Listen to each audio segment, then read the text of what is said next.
Di dalam pasal 49 itu disebutkan secara jelas tentang ruang lingkup atau kewenangan dari pengadilan agama untuk menyelesaikan perkara-perkara yang berhubungan dengan hukum keluarga, yaitu perkawinan, perceraian, waris, hibah, wasiat, sengketa syariah, zakat, dan wakaf, termasuk di dalamnya sedekah. Nah, ini hukum material yang berlaku di pengadilan agama. Artinya hukum yang berhubungan dengan substansi hukum pengadilan agama adalah yang disebutkan dalam pasal 49 tadi. Sengketa harta termasuk di dalamnya adalah merupakan bagian dari pengadilan agama, kewenangan pengadilan agama.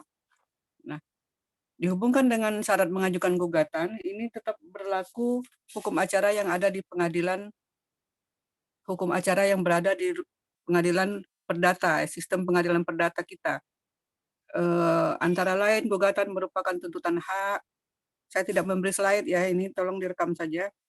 Di halaman 78 buku peradaban agama itu ada disebutkan bahwa ada kepentingan hukum. Yang pertama adalah gugatan merupakan tuntutan hak. Apa artinya tuntutan hak? Artinya ada suatu hak yang dilanggar oleh salah satu tergugat, termohon, atau terdakwa.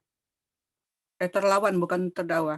Jadi dalam hukum pengadilan agama itu dikenal istilah penggugat, pelawan, pemohon, dan turut tergugat. Jadi tidak ada terdakwa ya, karena ini masalahnya hukum perdata, bukan hukum pidana. Artinya merupakan tuntutan hak, ada sengketa, ada hak-hak penggugat yang dilanggar oleh tergugat, sehingga penggugat merasa ingin memulihkan haknya itu yang sudah dilanggar oleh tergugat. Yang kedua, ada kepentingan hukum. Apa artinya kepentingan hukum? Artinya ada hukum yang harus dia selamatkan hukum yang harus diselamatkan oleh penggugat karena sudah dilanggar oleh tergugat. Kemudian yang berikutnya adalah merupakan sengketa. Namanya gugatan pasti ada sengketa, ada konflik, ada aduwu. Dalam bahasa Al-Qur'an itu namanya aduwu, konflik, sengketa. Dan di sana diperlukan seorang hakam. Jadi kalau tidak merupakan sengketa, tidak perlu mengajukan gugatan. Apakah di pengadilan agama ada suatu perkara yang bukan gugatan? Yang bukan sengketa maksud saya. Ada nggak kira-kira? Siapa yang bisa jawab?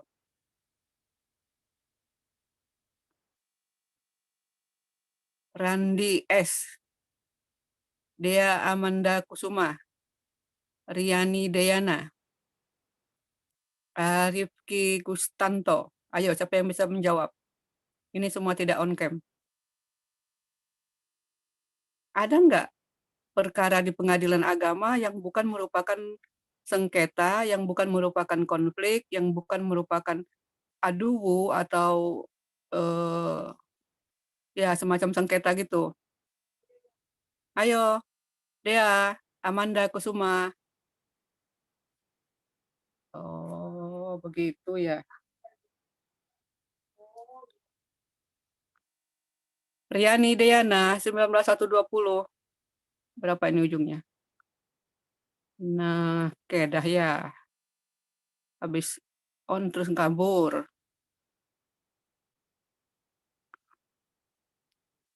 Rizky Kurniansah. Rizky Kurniansah.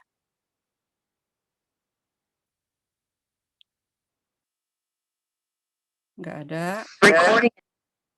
Rizky. Rizky. Tidak on. Daniel Kripson Manulang.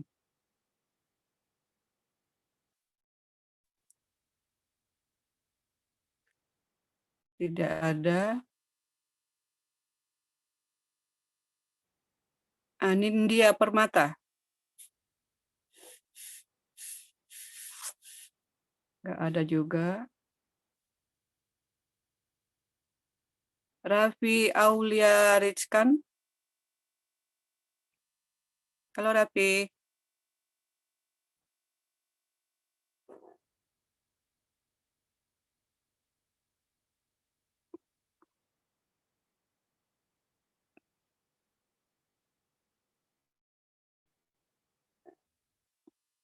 Mahfirah Fania Putri. Mahfirah Fania Putri. Enggak ada. Farhan Mahfirah. Ayo Mahfirah. Ada nggak Mahfirah di pengadilan agama? Pakai jilbab dulu. Pakai jilbab nggak? Mahfirah Fania Putri. Ada nggak di pengadilan agama itu perkara yang bukan sengketa? Halo, Mahfirah, Fania.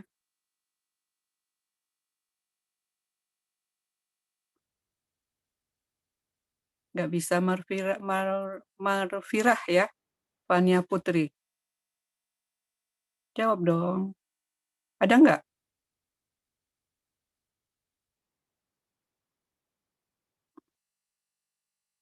M. Haikal, M. Haikal Karisma. Ada nggak? Haikal, ada nggak Haikal? Di pengadilan agama itu ada nggak perkara yang bukan sengketa? Sengketa itu artinya konflik, adu, kalau bahasa Al-Qur'annya adu, berkonflik, orang yang berkonflik. Ada nggak perkara yang bukan konflik di pengadilan agama? Dijawab aja, nggak ada nilainya, nggak ada. Kenapa? Tidak ada. Nggak ada. Haikal nggak ada jawabannya. Iya, Bu. Oke, iya. Dea, ada nggak Dea? Di pengadilan agama itu selain perkara sengketa, ada nggak yang bukan sengketa? Halo, Dea. Nggak ada, Bu. Nggak ada, semua sengketa ya? Oke. Farel, apa Farel? Jawabanmu Farel. Ada, Bu. Halo, yang jelas apa? Ada, Bu. Apa enggak? Contohnya Iya. pemberian dispensasi kawin, Bu. Apalagi? Itsbat nikah. Itu perkara apa namanya?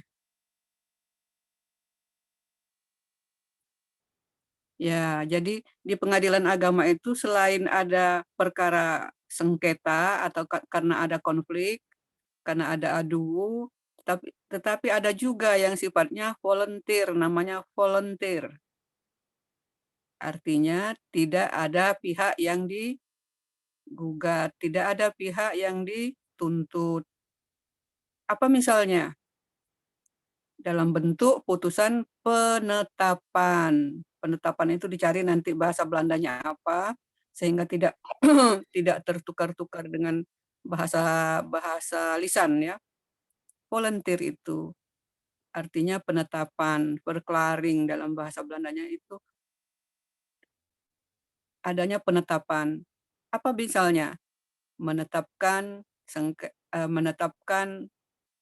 ahli waris, penetapan ahli waris, apalagi penetapan pengesahan anak angkat. Apakah isbat nikah masuk di dalamnya? Iya, tetapi kemudian dispensasi nikah ada nggak? Dispensasi nikah tidak bersengketa. Jadi tidak ada pihak yang dituntut, tidak ada pihak yang dimintain pertanggungjawaban atas pelanggaran hak, tidak ada. Ini namanya volunteer. Perkara-perkara volunteer. Nah, itu dasar hukumnya tentu ada di dalam RBG. Kemudian dibuat secara cermat dan terang ya, jangan sampai gugatan tersebut menjadi blunder kepada si penggugat. Jadi tuntutan harus jelas. Kalau tuntutannya tentang sengketa harta gonogini itu harus dijelaskan dengan dasar hukumnya. Kalau tidak ada dasar hukumnya maka itu bisa menjadi blunder bagi diri sendiri. Yaitu namanya gugatan. Kemudian, nah kembali lagi kepada hukum materialnya, hukum material di pengadilan agama itu tadi bicara tentang perkawinan. Tadi temennya sudah menjawab ada materi tentang isbat nikah. Apa sih isbat nikah itu? Apa isbat nikah itu adalah siapa yang bisa jawab? Wandri Desmond. Apa isbat nikah itu? Wandri Desmond, Farel Andwian Al-Ghazali, Mahfirah Pania Putri, Anindya Permata. Saya absen ini ya, sudah off kamera semua. Daniel Cripson,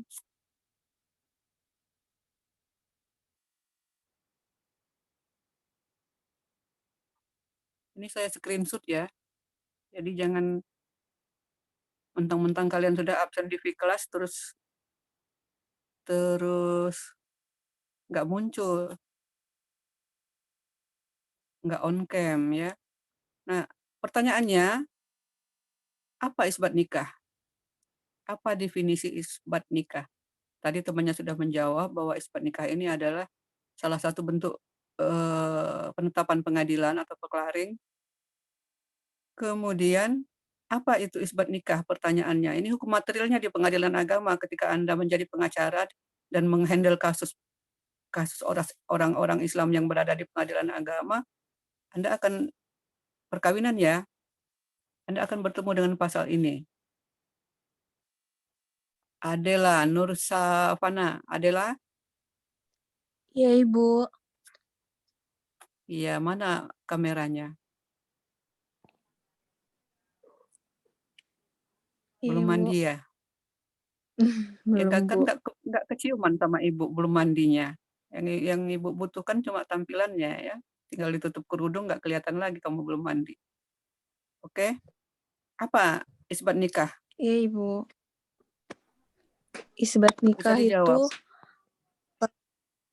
bisa, Ibu. Isbat nikah itu Apa? permohonan pengesahan nikah yang diajukan ke pengadilan, Bu. Permohonan pengesahan nikah yang diajukan ke pengadilan untuk dinyatakan sah atau tidaknya pernikahan dan memiliki kekuatan hukum, Bu. Iya, dan itu ada syarat-syaratnya ya. Nggak Iya. bisa pengadilan langsung mengabulkan permohonan isbat nikah itu, tetapi ada syarat-syaratnya yang ditentukan dalam pasal 7 ayat 3. Ini ada di kompilasi hukum Islam. Apa isinya ya? Pasal 3 tentang isbat nikah ini, pasal 7 ayat 3. Adanya perkawinan dalam rangka penyelesaian perceraian. Jadi mereka menikah siri, tetapi tiba-tiba ingin melakukan perceraian. Ada gangguan ya, harap begitu kalau dari rumah. Jadi saya ulang lagi, ada perkawinan dalam rangka penyelesaian perceraian. Mereka menikah siri. Menikah siri itu tentu tidak ada halangan perkawinan yang dilanggar ya. Artinya mereka menikah siri secara benar, secara baik, sesuai agama, tapi kemudian ingin bercerai. Nah, ini bisa diproses di pengadilan agama. Yang kedua, hilangnya akta nikah. Akta nikah mereka terus hilang, mereka minta duplikatnya ke pengadilan agama. Kemudian yang ketiga, adanya keraguan tentang sah atau tidaknya salah satu syarat perkawinan. Ada keraguan. Sah nggak ya nikahnya tadi, sah nggak ya nikahnya kemarin gitu. Maka mereka punya hak untuk mengajukan isbat nikah. Atau perkawinan yang berlangsung sebelum adanya Undang-Undang Perkawinan nomor 1 tahun 74. Ingat ya itu ya. Kemudian perkawinan yang dilakukan oleh mereka yang tidak mempunyai halangan perkawinan menurut Undang-Undang nomor 1 tahun 74. Ini kompilasi hukum Islamnya.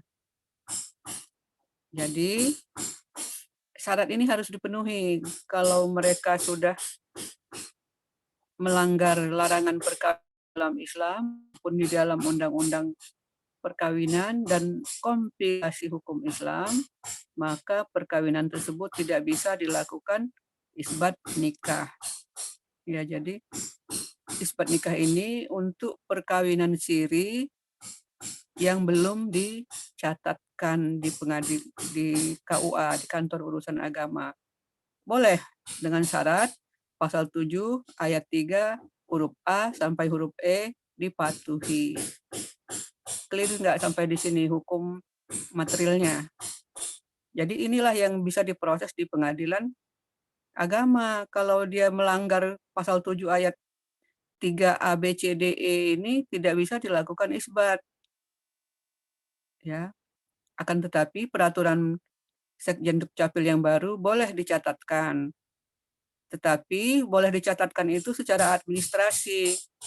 Tetapi pengesahan perkawinannya sendiri tetap merujuk pasal 1 ayat 1 Undang-Undang Perkawinan. Ya. Apa isinya? Perkawinan adalah sah bila dilakukan menurut agama dan kepercayaannya itu. Jadi menurut agama sah, tidak ada larangan perkawinan yang ditentukan dalam surat Al-Mu'minun ayat 23 dan 24 Al-Quran, maka perkawinan bisa dilakukan isbat nikah. Ya. Kembali lagi, itu hukum materialnya tentang isbat nikah. Ada lagi yang juga tidak kalah pentingnya, gugatan. Kalau menggugat ini gugatan perceraian misalnya. Gugatan perceraian ada 2 macam. Ini sudah diajarkan ketika mengambil hukum Islam ya, saya feedback. Yang pertama adalah cerai talak, yang kedua adalah cerai gugat. Cerai talak dilakukan oleh suami, cerai gugat dilakukan oleh istri. Ada syarat-syaratnya tentu saja ya. Gugatan diajukan, kalau yang mengajukan gugatan cerai perempuan, maka dia tidak punya kewenangan untuk meminta uang mut'ah. Uang mut'ah itu biaya hidup kepada pihak suami. Apa dasar hukumnya? Diatur dalam pasal 156 kompilasi hukum Islam huruf A.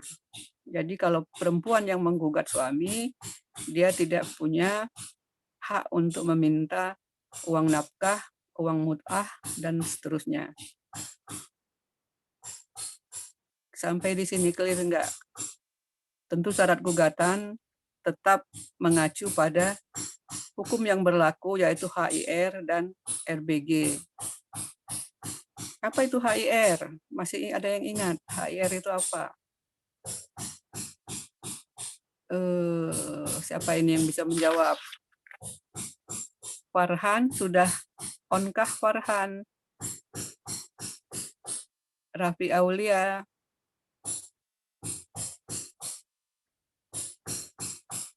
Bintang Saputra.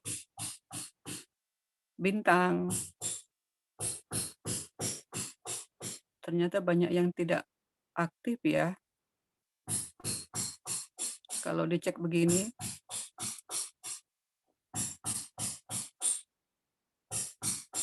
Nurreza Alfaris Nugraha. Nurreza. Nurreza. Rizky Kurniansah. Rizky. Tidak juga hadir.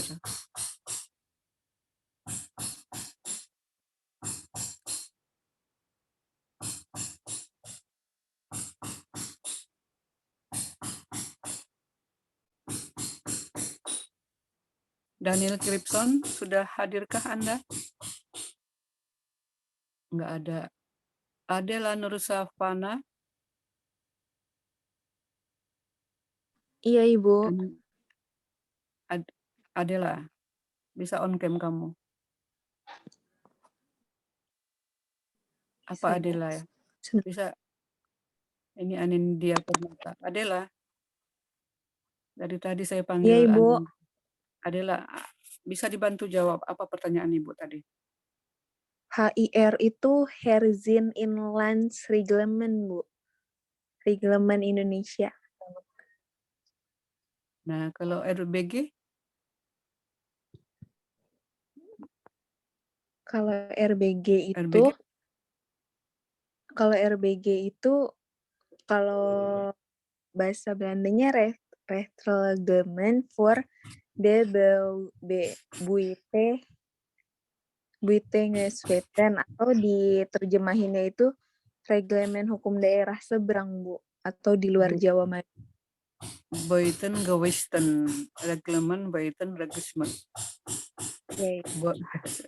B-nya itu Buiten. Buiten. G-nya Gewesten, R-nya Reglement Gewesten ya. Itu bahasa Belandanya. Ya. Ya, kenapa kamu nggak on kamera Adela? Ini saya udah coba onin tapi nyala. Kenapa? Udah saya coba onin, Bu. Tapi belum nyala-nyala. Masa sih? Ini lagi pindah ke laptop juga, Bu. Ya, Daniel Kripson Manulang.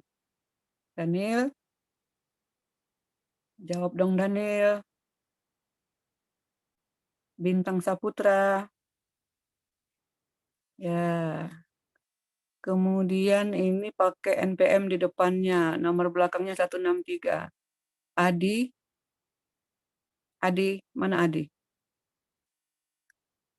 Adela belum muncul juga, Adela Nur Safiana. Ya, Adi. Saya tanya sekarang Adi. Ya, Bu. Apa artinya gugatan merupakan tuntutan hak? Tuntutan hak apa artinya?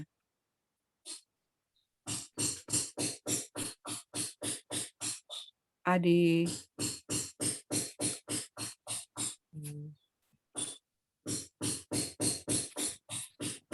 Untuk memperoleh perlindungan, Bu. Iya, masuk gitu jawabannya. Gugatan merupakan tuntutan hak. Apa artinya tuntutan hak itu? Mana kamu wajahnya tadi menghilang? Ini, Bu. Ya, apa jawabannya tuntutan hak itu?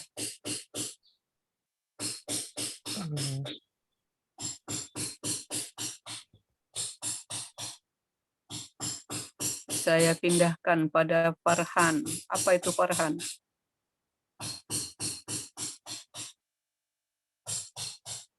Apa itu tuntutan hak?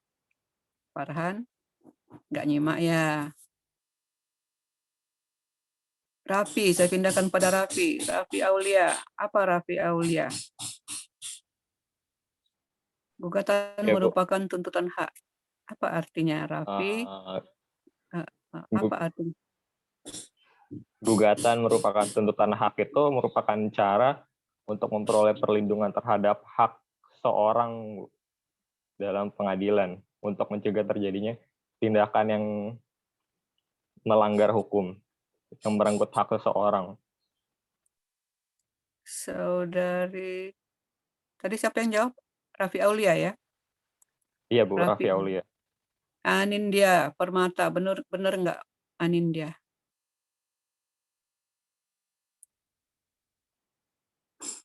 Secara bahasa saja, secara bahasa. Kenapa, Bu? Bahasa lisan. Secara bahasa lisan apa itu tuntutan hak? Gugatan hak itu adalah kayak suatu perlindungan hukum. Tuntutan. Hey. Dengar dulu, tuntutan hak, bukan gugatan hak, tuntutan hak. Apa jawabannya? Anin? Benar nggak jawaban Raffi Aulia tadi? Benar, Bu. Dia tindakan untuk memperoleh perlindungan hukum gitu, Bu. Come on.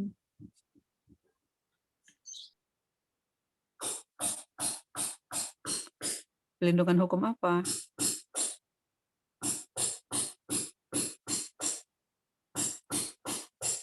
Bukan perlindungan hukum kali ya. Memulihkan haknya yang sudah dilanggar oleh si oleh si tergugat. Jadi haknya penggugat ini dilanggar, menurut penggugat dilanggar oleh tergugat, sehingga dia ingin memulihkan haknya.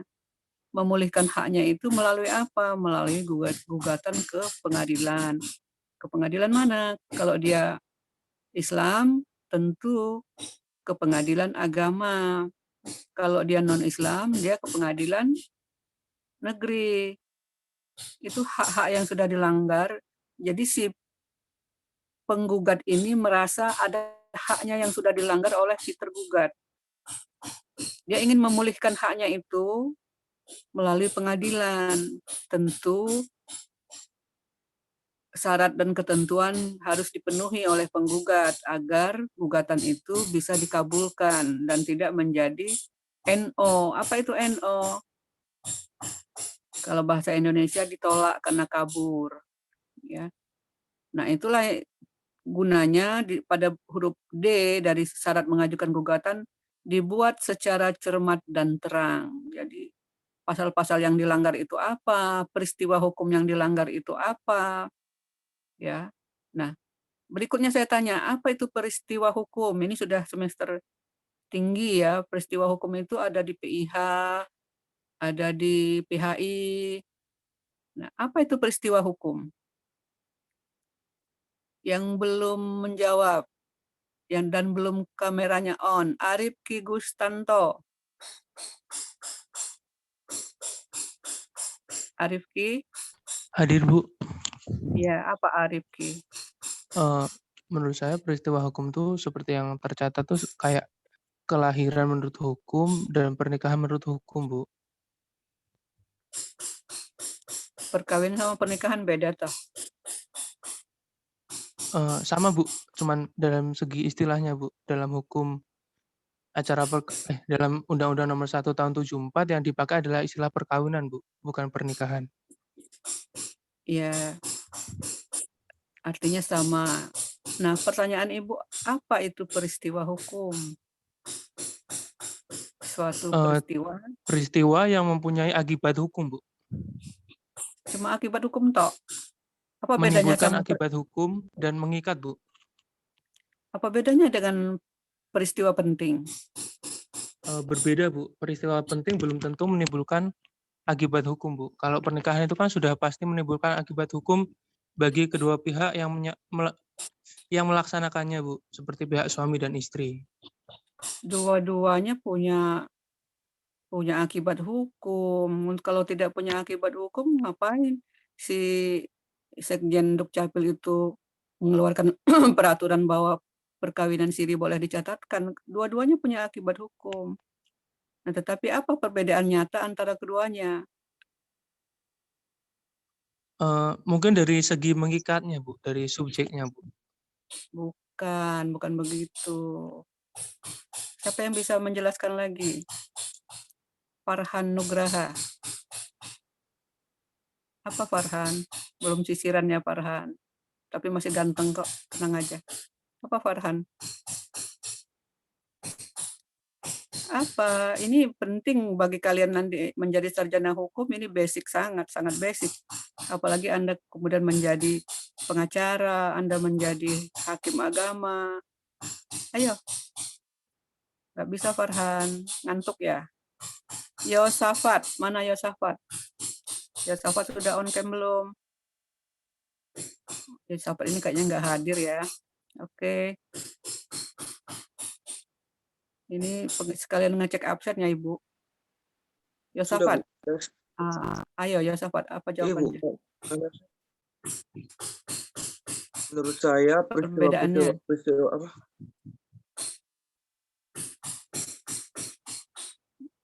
Ayo Yosafat. Iya Bu, peristiwa hukum menurut saya kejadian-kejadian sehari-hari yang dapat menimbulkan akibat hukum, Bu. Ya, peristiwa penting juga ada akibat hukum. Seorang yang meninggal itu kalau dia sudah meninggal punya akibat hukum berikutnya. Apa misalnya akibat hukumnya? Penentuan waris, itu akibat hukum juga. Itu peristiwa penting juga. Nah, sekarang beda peristiwa hukum sama peristiwa penting. Ayo, Ini sangat krusial, ini sangat basic gitu ya. Peristiwa hukum itu melahirkan hubungan hukum. Catat. Apa isi hubungan hukum? Apa isi hubungan hukum? Adanya Hak dan kewajiban, Bu. hak dan kewajiban. Hubungan hukum menimbulkan apa lagi? Menimbulkan tanggung jawab, pertanggungjawaban hukum. Itu sangat penting, basic. Itu namanya peristiwa hukum. Kemudian melahirkan apa lagi? Hak dan kewajiban terhadap, kalau dia menikah, hak dan kewajiban terhadap para pihak, artinya ketika melakukan akad nikah ini merupakan sebuah peristiwa hukum. Nah, peristiwa hukum ini melahirkan hubungan hukum. Hubungan hukum itu yang mana? Hubungan hukum dengan para pihak, hubungan hukum dengan pihak ketiga. Hubungan hukum dengan para pihak jelas, hubungan suami dan istri. Kemudian akan melahirkan anak-anak, hubungan hukum. Jadi ada hubungan hukum baru. Dan ini ada pertanggungjawaban, ada hak dan kewajiban para pihak. Kemudian hubungan hukum dengan pihak ketiga. Apa saja dengan pihak ketiga ini contohnya? Pihak ketiga ya, bukan para pihak. Kalau para pihak jelas suami, istri, keluarga, dan anak-anaknya. Hubungan kekerabatan itu akan muncul hak dan kewajiban masing-masing. Diatur di dalam undang-undang secara rigid, jelas. Suami adalah kepala rumah tangga di dalam undang-undang perkawinan. Istri adalah ibu rumah tangga, jelas. Ini peristiwa hukum, melahirkan hubungan hukum. Nah, masing-masing pihak punya tanggung jawab.